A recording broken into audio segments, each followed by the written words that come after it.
नमस्कार प्यारे बच्चों। आज आप लोग अध्ययन करेंगे राष्ट्रीय आय एवं योग्यता आधारित परीक्षा का कुछ इम्पॉर्टेंट एमसीक्यू। इसका कुछ वीडियो पहले भी बन गया तो उसे भी जाकर जरूर देखें।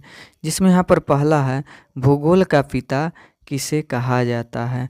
तो भूगोल का जो पिता है, इसमें से ऑप्शन से बताना है, तो वह इरेटोस्थनीज को कहा जाता है। तो पहला का ऑप्शन ये सही है। अगला, पृथ्वी किस गैलेक्सी का भाग है। तो जो पृथ्वी है वह मिल्की वे का भाग है। अगला प्रश्न है कि ब्लैक होल या कृष्ण छिद्र, यानी जिसे हिंदी में कृष्ण छिद्र बोला जाता है, वह है तो वह किस प्रकार है। तो वह एक सघन पिंड होता है। तो तीसरा का ऑप्शन ए सही है। अगला प्रश्न, तारों के गुच्छे को कहते हैं।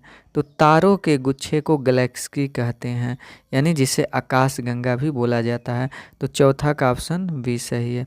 अगला प्रश्न इसमें कि इनमें से आंतरिक ग्रहों को चुने, यानी आंतरिक ग्रह। तो इसमें पांचवा का जो है वह ऑप्शन यानी डी, जैसे इसमें नंबर वाइज चुनना है। तो इसमें नंबर वाइज पहला आएगा यानी शुक्र आएगा, पृथ्वी आएगा और फिर मंगल आएगा।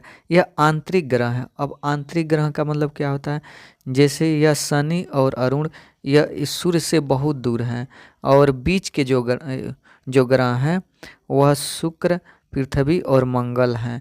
तो इसीलिए इसका ऑप्शन जो होगा वह क्या होगा, वह डी होगा। फिर अगला प्रश्न कि हमारी गैलेक्सी की आकृति है। तो गैलेक्सी की आकृति जो है वह किस प्रकार है। तो वह सर्पिलाकार है, यानी सर्पिलाकार का। तो छठवां का ऑप्शन सी सही है। अगला प्रश्न, सबसे चमकीला ग्रह है। तो सबसे चमकीला ग्रह क्या होता है। तो शुक्र होता है। तो सातवां का ऑप्शन बी। अगला, पृथ्वी के सबसे निकट ग्रह है। तो वह शुक्र है। अगला प्रश्न है कि उपग्रह के बारे में कौन सा कथन सत्य, यानी सत्य कथन बताना है। तो इसमें सत्य का हम डायरेक्ट बता दे रहे हैं, असत्य पढ़ने से कोई फ़ायदा नहीं, आप लोग पढ़ लीजिएगा। तो इसमें नौवां का जो सत्य है, तो इसमें कि ग्रहों की भांति उपग्रह भी सूर्य के प्रकाश के कारण चमकते हैं। तो सही बात है। तो इसलिए ये भी सही है। ये तो यह सही लग रहा है। उपग्रह की परिक्रमा करते हैं। उपग्रह तो ये भी, यानी उपग्रह भी परिक्रमा करते हैं, यहाँ पर की नहीं, जैसे ऐसे पूछ सकता है कि उपग्रह भी परिक्रमा करते हैं। अगला, बृहस्पति ग्रह में सर्वाधिक उपग्रह है, जबकि बुध एवं शुक्र के पास एक भी उपग्रह नहीं। तो सही बात है, ये तीनों सही है। तो इसीलिए इसमें उपर्युक्त सभी। तो नौवां का ऑप्शन डी सही है। अगला इसमें कि पृथ्वी का निकटतम तारा है। तो पृथ्वी का जो निकटतम तारा है वो प्रोक्सिमा सेंटोरी है। तो 10वां का ऑप्शन ए सही है। अगला प्रश्न इसमें है, तारों का जीवन काल निर्भर करता है, यानी किस पर निर्भर करता है, चमक और उसके द्रव्यमान पर। तो 11वां का ऑप्शन डी सही है। अगला, सौरमंडल में सबसे बड़ा ग्रह है।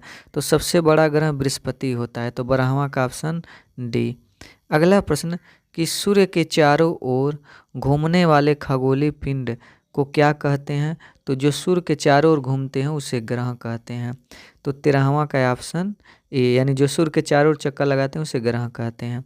अगला प्रश्न है कि किसी ग्रह के चारों ओर परिक्रमा करने वाले छोटे आकाशीय पिंडों को क्या कहते हैं।